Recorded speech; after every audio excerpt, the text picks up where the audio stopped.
سر یہ سوال تھا کہ جو عربی معلیٰ ہے وہ ہم تک اسی خاص علمی روایت کے اجماع اور تواتر سے آئی ہے جس خاص روایت سے ہمیں احادیث مبارک ملتے ہیں.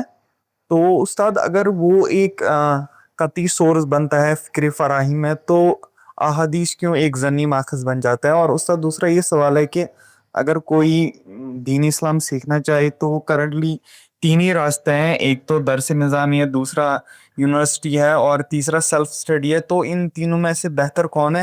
اور اگر کوئی چوتھا بھی ہے تو اس کی طرف رہنمائی فرما دیجیے. تعلیم کے معاملے میں سب سے اچھی چیز تو یہی ہوتی ہے کہ آپ مختلف علوم و فنون کے ماہرین سے چیزیں سیکھیں. سیلف اسٹڈی میں بہت سی خامیاں رہ جاتی ہیں. کوشش یہی کرنی چاہیے کہ آپ خود بھی پڑھیں لیکن کسی اچھے استاد سے ضرور استفادہ کریں. اب اس استفادے کی کئی صورتیں ہو سکتی ہیں. آپ کسی مدرسے میں داخل ہو گئے، آپ نے جا کے انفرادی طور پر فائدہ اٹھا لیا، تو یہ مختلف طریقے ہمیشہ سے رہے ہیں. ان میں سے کسی خاص طریقے پر اصرار نہیں کرنا چاہیے. انسان کے احوال کے لحاظ سے جو طریقہ بہتر ہو. یہ ہمارے ہاں جو دینی مدارس اب بنے ہیں پچھلے 100-200 سال سے، یہ پہلے نہیں ہوتے تھے. لوگ گھروں سے نکلتے تھے اور مختلف اساتذہ کے پاس جا کے کسی سے کوئی ایک فن پڑھ لیا، کسی سے کوئی دوسرا فن پڑھ لیا. یہ طریقے رہے ہیں. اس طرح کے طریقے اب بھی آپ اختیار کر سکتے ہیں.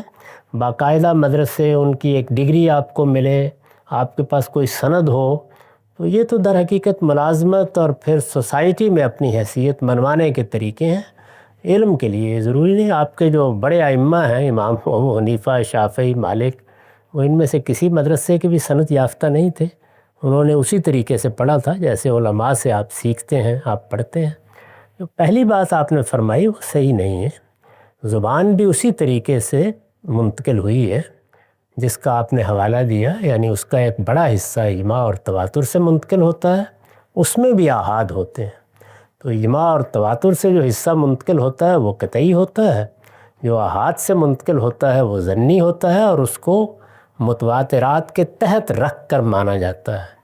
یہی معاملہ روایات کا ہے. روایات آحاد ہیں اور اس میں مدرسہ فراہی نے کوئی نئی بات نہیں کہی.